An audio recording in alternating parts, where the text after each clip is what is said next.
So today I'm going to be showing you how to make white truffle pasta, and we're going to be using Taglierini. And the dough I've used for Taglierini is an incredibly rich dough. It's got 20 egg yolks and 450 grams of 00 flour, which is a pasta flour. Worked together for quite a long time to create a really dry dough. You need a dry dough in order to soak up the butter, and you use pasta water to create a little bit of a sauce, and then you grate the beautiful Alba white truffle over the pasta, and a little bit of parmesan as well to help emulsify the sauce together. So first of all, I'm going to just grab a handful of pasta. I'm only going to do one portion. You need possibly about 100 grams per portion. And I'm going to chuck it into boiling salted water. It only takes maybe about a minute to cook. It's so fine, this pasta. So it doesn't take long at all. You still want it al dente. So I'm going to put a couple of knobs of butter in. You don't want to melt the butter before. You just need softened, good quality Italian butter. Season it a little bit. Salt and pepper, and then pasta's done, I'd say. Yep. So as you see, it's like 30 seconds really.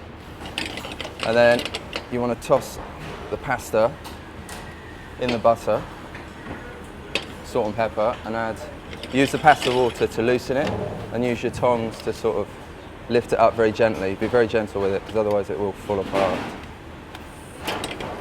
A little bit more water. So you want the water to emulsify it, bring it all together, and also it will just seize up instantly when it goes into the butter. So the water will just loosen it all up, and it's good to leave the pasta in the actual pan for maybe 30 seconds, just so that you can sort of judge it, because you want the first mouthful to be as good as the last mouthful. You want all the strands to be separate still. And then you want to just grate like a really small amount of parmesan, just a little bit like that, one portion. And that's about that, and that's all.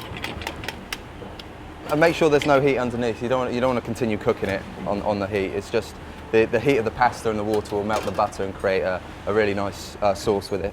So I'm going to plate up now. Right, so you just want to rough portion, lay it all out on the plate. Like so. So with the white truffle, you want to grate it quite thin. You don't want a thick slice, because it's you want it to melt into the heat of the pasta. And then just grate it really finely all over the truffle. However much you want, really. And then that's it.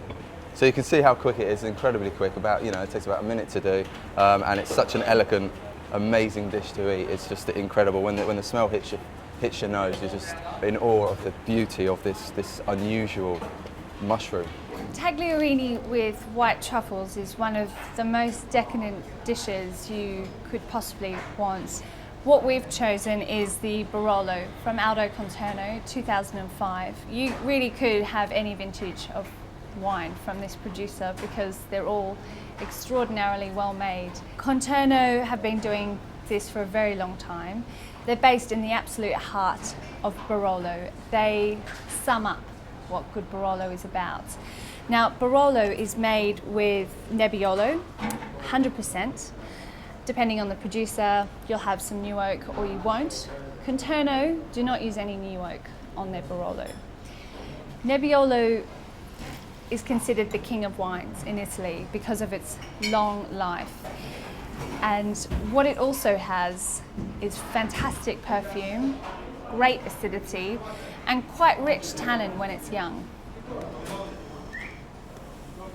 You get something almost like a Pinot Noir type perfume on the nose.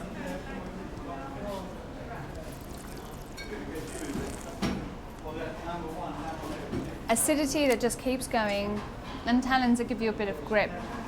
The acidity and tannins help cut through that extraordinarily rich egg pasta, and the aromatics and the whole balance of the wine work as a terrific complement with the truffles. You don't have to have Barolo.